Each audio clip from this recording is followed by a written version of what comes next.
Everyone, my name is Palak, and as you all know, I just cleared my interview and got selected at Indigo as a cabin crew trainee. So first thing I would start with, I came here for like training. तो पहली चीज़ मेरे को ये थी कि मैं कर लूँगी या नहीं करूँगी, बट मनीषा मैम ने मेरी काउंसलिंग भी करी थी, तो she already had that confident in me that मैं कर लूँगी. फिर इन्होंने मुझसे 2-3 क्वेश्चन पूछे एंड शी सेड कि हो जाएगा. द मोस्ट बेसिक क्वेश्चंस, तो मेरा पहला क्वेश्चन था फर्स्ट राउंड में कि what are the challenges you face when you become a cabin crew. तो माय आंसर वाज लाइक पहली चीज़ मैं ये बोलूँगी कि कभी भी फर्स्ट मतलब जो फर्स्ट और एंड साइड होती है उधर मत बैठना, हमेशा बीच में बैठना ताकि you have time to think about your answer. तो मैं बीच में बैठी थी और मेरा क्वेश्चन तो यही मैंने आपको बता दिया.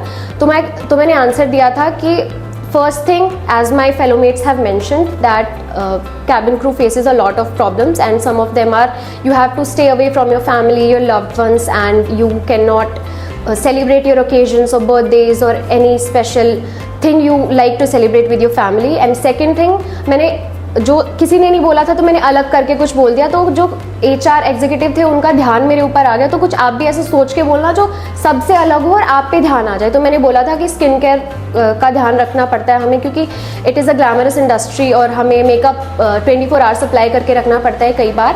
तो स्किन केयर प्रॉब्लम्स हो सकते हैं, डरमैट के पास हमें काफ़ी बार विजिट करना पड़ सकता है. तो ये एक बोला, तो फिर उन्होंने जब जो आपका रिज्यूमे होता है उसके ऊपर लिख दिया उन्होंने.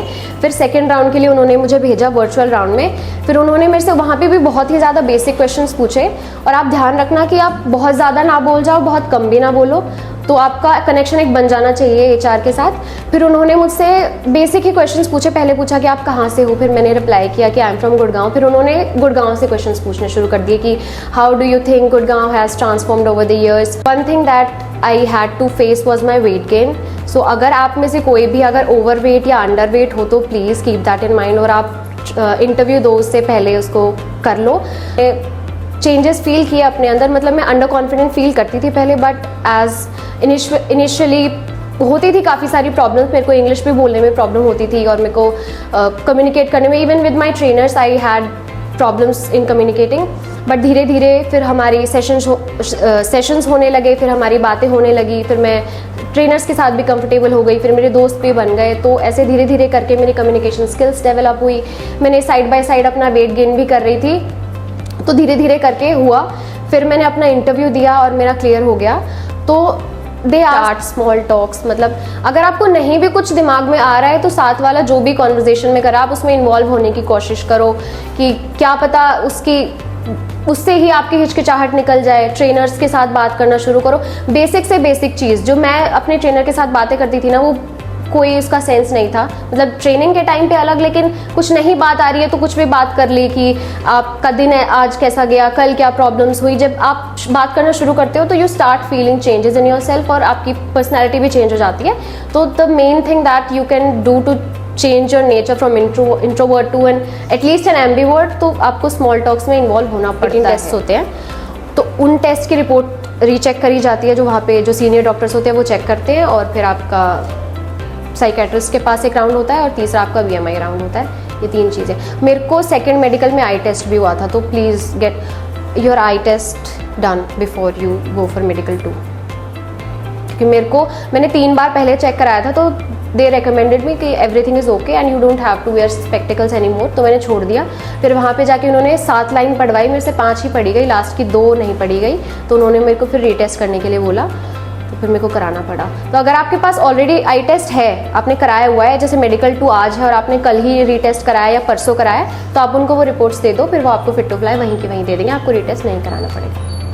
कि जैसे बहुत सारे कैंडिडेट्स होते हैं, बोलते हैं कि आप 1 पीस में चले जाओ, they all check your confidence. ऐसा कुछ नहीं होता है. You have to be fully groomed. मतलब आप सोच रहे हो कि उसने वो ये 1 पीस पहन के चली गई या फिर मैं T-शर्ट में चला जाऊँ, ऐसा कुछ नहीं होता है. You have to be fully groomed. जो वो अपनी वेबसाइट पे मेंशन करके रखते हैं ना कि आपको यही स्टैंडर्ड्स मेंटेन करने हैं, आपको वो मेंटेन करने पड़ेंगे. लास्ट में जो हम लोग 8 लोग बचे थे ना, वो पूरे के पूरे ग्रूम थे. स्कर्ट थी, ब्लेजर था, शर्ट, बन, ऐसे पूरा था. 1 पीस वालों का कॉन्फिडेंस बहुत अच्छा था, लेकिन उनको रिजेक्ट कर देते हैं. वो सोचते हैं लोग कि 1 पीस में चले जाए, हमारा कॉन्फिडेंस बहुत अच्छा है तो ले लेंगे, लेकिन नहीं, आपको ग्रूम्ड होना पड़ता है पूरा. ये चीज़ competition is high, but you have to be confident. Glass all the time, drink, take a deep breath, like 3:4 breathing. वो आपको पता होगी, नहीं पता है तो it's available on YouTube, check करो. 3:4 रेशियो के भी ब्रीदिंग करो, पानी पियो, और जैसे ही आपका हो, जैसे आपका नंबर आ जाए उससे पहले पानी पी लो बहुत सारा, ताकि आपका जो नर्वसनेस है वो ये हो कि मैंने बहुत पानी पिया हुआ है, पेट में फील हो कि पानी है, उस पर ध्यान जाए, नर्वसनेस पे ध्यान ही ना जाए. तो ऐसा कुछ करो कि आपका नर्वसनेस से ध्यान हटके कहीं भी चला जाए. और एक चीज़ जो है, स्माइल आप करते हो तो जो एंग्जाइटी और नर्वसनेस होती है, वो जो माइंड में डोपामिन रिलीज होता है ना, तो वो नर्वसनेस को कम कर देता है. तो स्माइल करो, पानी पियो.